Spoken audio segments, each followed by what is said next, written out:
Hello అండి, welcome to my channel Shashi's ఫుడేహాలిక్. ఈరోజు నేను మీకు Valentine's day special red velvet delight చేసి చూపిస్తున్నానండి. రెడ్ వెల్వెట్ డిలైట్ అంటే ఏంటి అని అనుకోవచ్చు. It's just like a brownie. So ఈజీగా మనకి ఒక 15-20 మినిట్స్లో మనకు అయిపోయేలాంటిదండి. మ్యాక్సిమం హాఫ్ అన్ అవర్ ఎందుకు అంటున్నాను అంటే 10 మినిట్స్ మీకు ప్రిపరేషన్ టైం పడుతుంది, 20 మినిట్స్ మీకు బేకింగ్ టైం పడుతుంది, కాబట్టి నేను హాఫ్ అన్ అవర్ అంటున్నాను. సో ఈరోజు ఆ రెడ్ వెల్వెట్ డిలైట్కి కావాల్సిన సామాగ్రి ఏంటి అన్నది నేను మీకు చూపిస్తానండి. సో ఫస్ట్ ఆఫ్ ఆల్ నేను బనానాస్ తీసుకున్నాను, ఇలా పీల్ చేసి పెట్టుకున్నాను. పీల్ చేసి పెట్టుకుంది వెయిట్ చూసుకున్నానండి. ఇది 375 గ్రామ్స్ ఉన్నది. సో దానికి 100 గ్రామ్స్ దానిమ్మ గింజలు తీసుకున్నాను. అలాగే 150 grams of strawberries. Red velvet అనుకున్నాం కదండి. సో రెడ్ కలర్ జనరల్గా అందరూ రెడ్ వెల్వెట్ కేక్స్ కానీ ఏమైనా చేస్తే వాళ్ళు కలర్ యూస్ చేస్తారండి, ఫుడ్ కలర్స్ యూస్ చేస్తారు. నాకు అది ఇంట్రెస్ట్ లేదండి. నేను చాలా హెల్దీ అని చెప్తుంటాను కదండి. మాక్సిమం నేను అంతా హెల్దీ ఫుడ్స్ చేయడానికి ట్రై చేస్తాను. సో అందుకని నేను ఇవే తీసుకున్నానండి. రెడ్ కలర్ ఫ్రూట్స్ తీసుకుని దాని నుంచి వచ్చే జ్యూసెస్తోనే నేను చేద్దామని అనుకుంటున్నానండి. మేబీ అంత డార్క్ కలర్ రాకపోవచ్చు. సో అందుకని చెప్పి మీరు అది ఏంటి రెడ్ వెల్వెట్ కాదు కదా అనుకోవద్దు, బికాస్ ఇది న్యాచురల్ కలర్స్తో చేసిన డిలైట్ కాబట్టి మీరు జస్ట్ చూడండి ఎలా చేస్తున్నాను అన్నది. తర్వాత మిల్క్ కాంపౌండ్ ఒక 100 గ్రామ్స్ బార్ వాడుతున్నానండి. దాన్ని నేనేం చేశానంటే ఇలా గ్రేట్ చేసేసి పెట్టుకున్నానండి. బటర్ ఒక 50 గ్రామ్స్ అండి. ఈ 5 ఐటమ్స్తోనే నేను మీకు కనిపిస్తుంది కదా 1 2 3 4 5 ఈ 5 ఐటమ్స్తోనే నేను రెడ్ వెల్వెట్ డిలైట్ని చేసి మీకు చూపిస్తానండి. ఎలాగా ఏంటి అనేది చూపిస్తాను. ఇందాక చెప్పాను కదండి, మనం రెడ్ వెల్వెట్ డిలైట్ చేసుకోవడానికి కావాల్సిన సామాగ్రి అని చూపించాను కదా. బనానాస్, అలాగే స్ట్రాబెర్రీస్, పొమోగ్రానైట్ అని జ్యూస్, తర్వాత ఇది బటర్, అది మిల్క్ కాంపౌండ్ ఇలా మెల్ట్ చేసి పెట్టుకున్నానండి. ఇప్పుడు మనం వీటిని ఒక్కొక్కటిని ఇందులో కలిపేసుకుందాం అండి, యాడ్ చేసేసుకున్నాము. సో మనకేంటంటే ఈజీగా ఉంటుంది ప్రాసెస్. అప్పుడు ఒకసారి జస్ట్ మనం ఇలా అన్నీ కలిపేసుకోవడమేనండి. అలాగే నెక్స్ట్ బటర్ కూడా వేసేసుకున్నాం. ఇవి కలుపుకునేక అప్పుడు మనం ఈ జ్యూస్ని కలుపుకుందామండి. ఆ రెండు కలిపేసామండి. ఇప్పుడు మనం ఈ జ్యూస్ ఏదైతే ఉందో రెడ్ వెల్వెట్ డిలైట్కి ఇది మెయిన్ అండి. సో దీన్ని మనం కొంచెం యాడ్ చేసుకుంటూ వెళ్దామండి. ఇప్పుడు నేను ఓన్లీ 50%, ఇదిగా మీకు చెప్పాను కదండి, 100 గ్రామ్స్ పొమోగ్రానైట్ సీడ్స్ని 150 గ్రామ్స్ ఇవి తీసుకున్నాను స్ట్రాబెర్రీస్. సో తీసుకుంటే మనకేమైంది, అది నేను జ్యూస్ తీసుకున్నప్పటికీ ఓన్లీ 200 ml వచ్చిందండి. సో ఇదిగో చూసారు కదా ఎంత చక్కగా ఉందో. మనం స్లోగా దీన్ని ఇలా కలుపుకుంటూ వెళ్ళాలండి, చాలా స్లోగా. సో మనకి న్యాచురల్గా మనకి రెడ్ వెల్వెట్ కేక్ కానీ వాటికి ఏంటంటే కలర్లు వాడతారు. నేను ఇక్కడ న్యాచురల్గాని నేను ఫ్రూట్స్తో వచ్చిన కలర్, అంటే ఆ జ్యూసెస్తో వచ్చిన కలర్తోనే నేను చేయాలని ట్రై చేస్తున్నానండి. సో ఐ డోంట్ నో ఎలా వస్తుంది అన్నది. చూడండి ఆల్రెడీ అంతా కలిసిపోయింది చక్కగా. ఆ మిగతా జ్యూస్ని కూడా కలిపేద్దామండి ఇందులోని. సో మేబీ అంత కలర్ రాకపోవచ్చు, లైక్ ఫుడ్ కలర్స్ వాడే అంత కలర్ రాకపోవచ్చు, బట్ ఏదో అంటే అట్లీస్ట్ మనకేంటంటే ఆ సాటిస్ఫాక్షన్ ఏంటంటే at least we are using something which is very good for health అన్నది మనం పాటిస్తూ మనం చేద్దాం అనుకుంటున్నాం. కాబట్టి నేను స్లైట్గా ఇదిగో చూసారు కదండి, స్లైట్గా మనం ఇలా కలుపుకుందామండి. సో నేను కొంచెం జ్యూస్ ఉంచుకున్నానండి, సో దట్ అది పైన మనం కలర్ కోసం వాడుకుందాం అని చెప్పి కొంచెం ఉంచుకున్నాను.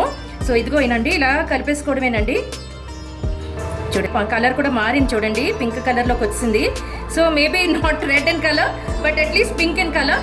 సో ఇది నేను వ్యాలంటైన్స్ డే స్పెషల్ అన్నాను కాబట్టి మీకు ఏంటంటే మీ లవ్డ్ వన్స్కి మంచిది పెట్టాలని మీరు ఆలోచిస్తారు కాబట్టి ఇది సంథింగ్ ఆఫ్ దట్ సార్ట్ అండి. సో ఉండండి, ఇప్పుడు మనం కేక్ టిన్లోకి వేసుకుందామండి. ఆల్మోస్ట్ అయిపోయింది చూడండి. అయితే ఇది మీకు అనిపించవచ్చు బనానా కాబట్టి చిన్న లంప్స్ ఉన్నాయండి.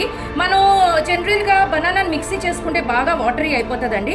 నేను మిక్సీ చేయట్లేదు, బికాజ్ వాటరీ అయిపోయిందంటే మీరు మళ్ళీ అందులో ఏదో ఒక హార్డ్ సబ్స్టాన్సెస్ లైక్ ఏదో ఫ్లోర్ వాడాలి. నేను ఏ ఫ్లోర్ వాడట్లేదు కాబట్టి నేను దీన్ని మిక్సీ చేయకుండా జస్ట్ దీంతో కొంచెం ఫోర్క్తోని మ్యాష్ చేసుకుని పెట్టుకున్నానండి. మీకు చిన్న చిన్న లంప్స్ ఉన్నా కూడా అది బనానాయే కదండి, పెద్ద డిఫరెన్స్ ఏమి మీకు కనిపించదు. సో మనం అన్నీ కలిపేసుకున్నాం కదండి. ఒకవేళ మీకు ఎప్పుడైనా స్వీట్ సరిపోలేదు అని అనిపించింది అనుకోండి, అది స్వీట్కి సంబంధించింది ఏమీ వేయలేదు, అన్నీ కూడా మనం ఓన్లీ ఫ్రూట్స్ వాడుకున్నాం. పొమోగ్రానైట్, స్ట్రాబెర్రీ, తర్వాత బనానా, ఇంకా మనం వాడింది ఏంటండి chocolate, milk compound chocolate, butter. So ఇందులో మనం స్వీట్కి సంబంధించిన ఏమి వేయలేదు కాబట్టి జస్ట్ మీరు టేస్ట్ చూసుకోండి. సరిపోయిందంటే ఓకే, లేదు అంటే కొంచెం మీరు హనీ వాడుకోవచ్చండి. హనీని, డాబర్ హనీ కానీ ఏ హనీ అయినా పర్వాలేదు. మీకు సరిపోయినంత స్వీట్ ఒక 1 టేబుల్ స్పూన్ కానీ 2 టేబుల్ స్పూన్స్ కానీ హనీ వేసుకొని చక్కగా ఇలా కలిపేసుకోవచ్చండి.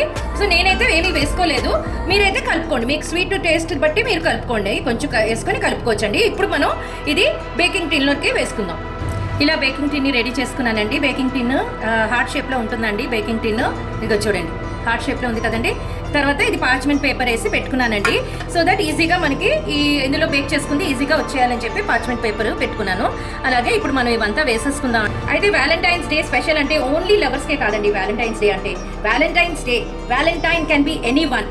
అది కూతురు అవ్వచ్చు, కొడుకు అవ్వచ్చు, హస్బెండ్ అవ్వచ్చు, లవర్ అవ్వచ్చు, ఫాదర్ అవ్వచ్చు, మదర్ అవ్వచ్చు, ఎవరైనా కూడా any one with whom you love is called a Valentine. So అది మనం ఓన్లీ లవర్స్కే అని అందరూ అనుకుంటారు, కాదండి. ఇంట్లో మన ఫ్యామిలీ మెంబర్స్ని కూడా మనం ప్రేమించినట్లయితే అది కూడా మనకి వ్యాలంటైన్ కిందే కన్సిడర్ అవుతుందండి. సో ఇది మీ ఫ్యామిలీ మెంబర్స్కి చేసి పెట్టండి. సో ఇదిగోనండి, చక్కగా బేకింగ్ టిన్లో వేసుకున్నాం కదా. ఇందాక మీకు చెప్పాను కదా కొంచెం నేను జ్యూస్ ఉంచుకున్నానని. ఇప్పుడు ఈ జ్యూస్ని కొంచెం మనం ఇలాగా పైన వేసేసుకుందాం అండి. సార్ కదా నేను చక్కగా వేసాను. ఇప్పుడు దీన్ని స్ప్రెడ్ చేసుకున్నాక చూపిస్తాను. ఇదిగోనండి, ఆ జ్యూస్ని చక్కగా ఇలా వేసేసి పెట్టుకున్నాను. సో ఇది మనం ఇప్పుడు బేక్ చేయడానికి పెట్టుకుందాం అండి. సో మా ఇంట్లో బేక్ చేయడానికి అవన్ లేదండి. సో అందుకే నేను కళాయిలోని కొంచెం సాల్ట్ వేసుకొని ఈ ఫ్రేమ్ పెట్టుకొని నేను బేక్ చేసుకుంటానండి. సో ఇప్పుడు మనం ఇందులోని ఈ బేకింగ్ దీనికి రెడ్ వెల్వెట్ డిలైట్ దీన్ని పెట్టుకుందాం అండి బేక్ చేయడానికి. సో ఇది మనకి 1/2 an hour పడుతుందండి బేక్ చేయడానికి. సో 1/2 an hour తర్వాత మనం ఇది ఎలా ఉందన్నది మనం చూసుకుందాం అండి. ఇదండి మన రెడ్ వెల్వెట్ డిలైట్, చూసారు కదా, వ్యాలంటైన్స్ డే స్పెషల్. సో దీన్ని అన్మోల్డ్ చేసుకుని చూపిస్తానండి. ఇదిగోనండి ఈరోజు మన రెడ్ వెల్వెట్ డిలైట్ డెలిషియస్గా ఉంది కదండి. ఇంకా మీరు మీ లవ్డ్ వన్స్కి ఇది ట్రై చేసి ఎలా ఉందో నాకు చెప్పండి. మీ లవ్డ్ వన్స్కి కూడా వాళ్ళ రివ్యూ అడగండి. నా కామెంట్ బాక్స్లో మీ కామెంట్స్ని పెట్టి తెలియజేయండి, ఓకేనండి. సో నా ఛానల్ని మీరు ఫాలో అవుతున్నట్లయితే లైక్ చేసి, షేర్ చేసి, సబ్స్క్రైబ్ చేసి బెల్ ఐకాన్ని ప్రెస్ చేయండి. నేను మీ ముందుకి ఇంకా ఇలాంటి యమ్మీ లవ్లీ రెసిపీస్ని మీ ముందుకి తీసుకొని వస్తూ ఉంటానండి. నాకు ఇంకా కామెంట్ బాక్స్లో మీరు కామెంట్స్ పెడితే నేను ఇంకా ఎంకరేజ్ చేయి ఇంకా మంచి రెసిపీస్ మీ ముందుకి తీసుకొస్తానండి. బాయ్.